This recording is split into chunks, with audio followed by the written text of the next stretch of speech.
নতুন ট্রেডারদের টাকা না কখনো মার্কেট নেয় না। নতুন ট্রেডারদের টাকা লস করার পেছনে কিছু মিথ কাজ করে। আজ সেই মিথগুলো নিয়ে আমরা আলোচনা করব।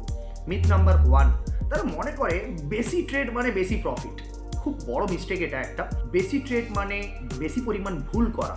মিথ নাম্বার 2, বেশি ইন্ডিকেটর যদি চার্টের মধ্যে লাগানো থাকে না তাহলে নাকি অ্যাকুরেসি বেশি পরিমাণ বাড়ে।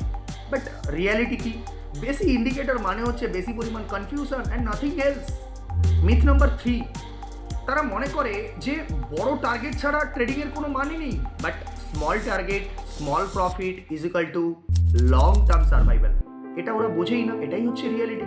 মিথ নাম্বার 4 হচ্ছে স্টপ লস নাকি শুধুমাত্র বিগিনারদের জন্য, তাই তারা স্টপ লস ছাড়া ট্রেড করে। রিয়ালিটিটা কি বলুন তো? স্টপ লস ছাড়া ট্রেডিং মানে ও একটা গ্যাম্বলার। মনে রাখবেন, যখন এই মিথগুলো ভেঙে যায় তখন আপনার ইগোটা ভাঙে, অ্যান্ড ইগো যখন ভাঙে তখনই প্রফিট শুরু হয়। মার্কেটে যদি আপনি টিকে থাকতে চান না, তাহলে এই ভুল বিশ্বাসগুলোকে ছাড়ুন।